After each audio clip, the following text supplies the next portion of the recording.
military dominance of the world, continued fighting these wars.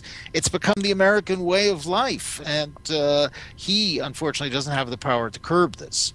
Well, in the next segment of our interview, let's talk about the Republican Party, who are putting enormous pressure, some say representing the military-industrial complex, not to say they don't have their representatives in the Democratic Party, but certainly it's one of the major cards that if he, quote-unquote, looks weak on defense, and he seems rather concerned about how he looks to the Republican Party. So let's talk about what is the state of the Republican Party in the next segment of our interview with Eric Margolis.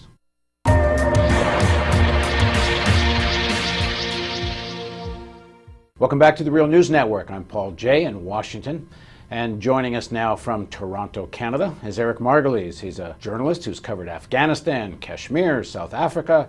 He's the author of the book American Raj. You can find more about his work at ericmargolis.com, and he's an accomplished international correspondent. Thanks for joining us, Eric. Nice to be back, Paul. A recent article you wrote is called "War is Sending the U.S. into Ruin." Why do you think so? Why is war sending the U.S. into ruin? President Obama said we desperately need to embark on austerity measures. He's formed a commission to cut spending. The U.S. is in effect bankrupt. It owes about $1.5 trillion to China and Japan. It has almost 20% unemployment. I mean, it's on the skids. It is essential for the U.S. to cut spending. And the first place is the hugely bloated Pentagon and national security defense budget. You say the first place, but clearly in Washington, it's the last place. It's untouchable. It is the biggest, the sacred cow, and even the American public doesn't support this view.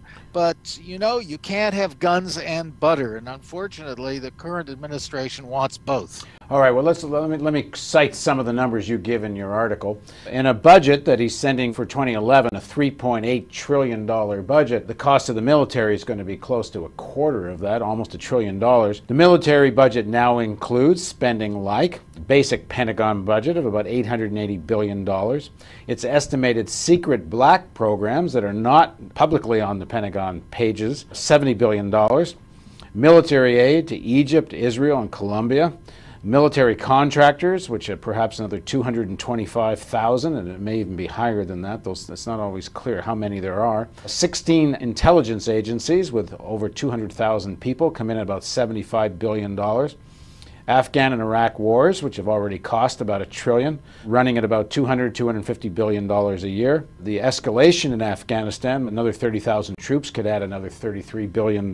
That's a lot of money. That's a sacred cow. It certainly is. I mean, the United States spends half of the world's total military spending. When you look, you add Russia and China, the only possible conceivable adversaries in a war with the United States right now. India might be down the road at some point, but today these two great powers, their defense spending adds up to peanuts compared to the United States. It's absolutely ludicrous. The United States has 58 major bases abroad, 250,000 troops. And perhaps as many as 700 to 1,000 bases in total abroad. That's right, large and small.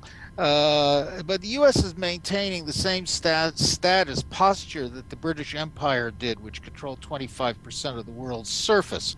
But the U.S. can't afford this imperial stance anymore. And it's crazy. Against whom is the United States defending? Well, it used to be against the Soviets. Now it's against the Muslims. Take away the Muslims and the Pentagon would have nothing to do. Well, if you read the Brzezinski's book, The Grand Chessboard, he gives an argument why all this is necessary. And essentially it is that without U.S. acting as the global policeman, if you will, the alternative is global anarchy. And he uses that phrase a lot, that the U.S. becomes this sort of arbiter of conflicts amongst countries, that many elites in many countries only maintain, stability with the knowledge that there's a U.S. base not too far away. What do you make of that argument? Because I think in both Republican and Democratic parties, that's the rationale, that we stand between world disorder, and that's why we have to spend all this money. That's correct. I'm just reading a book published in the 1950s about the British Empire, British imperialism. It's very interesting, and he's citing 1886 or something like that in Afghanistan, then the Northwest frontier. And the British are saying exactly the same thing. They say, what happens if we withdraw our garrisons? There'll be anarchy. The tribes will fall on each other. Who will defend Peshawar? The Soviet Union made the exact same argument about Eastern Europe and about the Caucasus. There is some truth to it, no doubt about it. But I don't think America was created or is being run to be the worldwide master of the universe. Can't afford to do it anyway. And it's not a very true argument, because look at all the unrest that's going on in the world today with America as the sole world power. In fact, I think there was greater stability when you had the Soviet Union around and had a bipolar world rather than the single world empire. Now that's something coming from Eric Margolis, who was reporting on the jihad with some enthusiasm in Afghanistan and rather happy at the demise of the Soviet Union at the time. I was indeed, but it has taken away a balance from the international arena. I wish we'd had a more benign, I don't know, nothing, very little good to say about the Soviet Union, except it was a bit like a big rock on the scale of world power. And the minute the Soviet Union collapsed, the U.S. became ultimately corrupted by ultimate power and went on its own period of imperial Well, let me give you expansion. a kind of counter argument you might hear from the Obama administration. Now, this is not any public reason why they're in Afghanistan, but if you talk to some people non-publicly, they would say, we're very concerned about the unraveling of Pakistan, we're very concerned about tension between Pakistan and India, and one of the things that only the U.S. can do in Afghanistan is try to manage the situation in a way that there's a kind of political structure, government that doesn't tilt too much towards India, but still pleases Pakistan, and only the Americans can do this. Well, excuse me for sounding cynical, but at my age, I'm allowed to do that.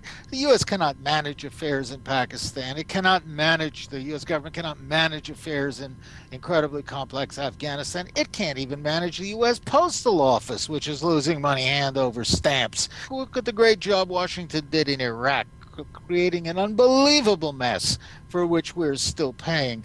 So this, again, is a specious imperialist argument that has no water whatsoever.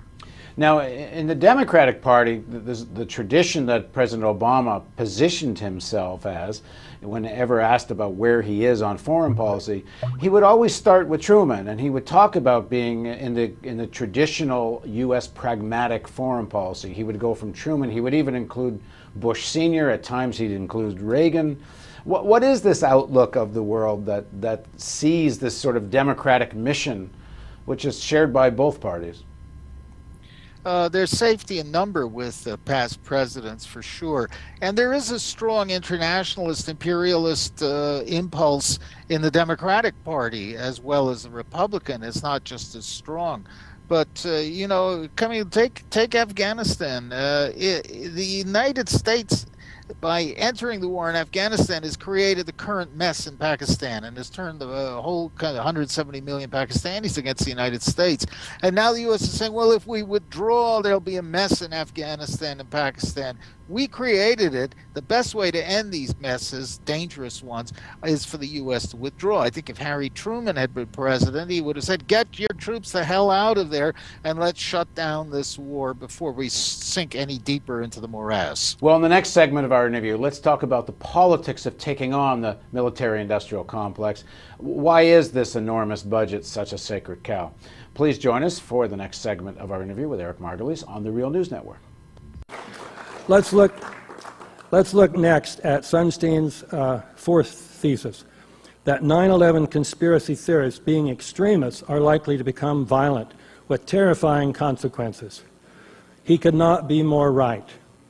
The government's 9/11 conspiracy theory has been used by extremists to invade and occupy two countries. Everyone agrees that each invasion has resulted in over 1 million deaths and some experts put the total death toll at 5 or more million people. This is serious violence and terrifying consequences. Think how terrifying it would be to live in a country where you could not hold a wedding or a funeral without fear that missiles from a drone would strike your party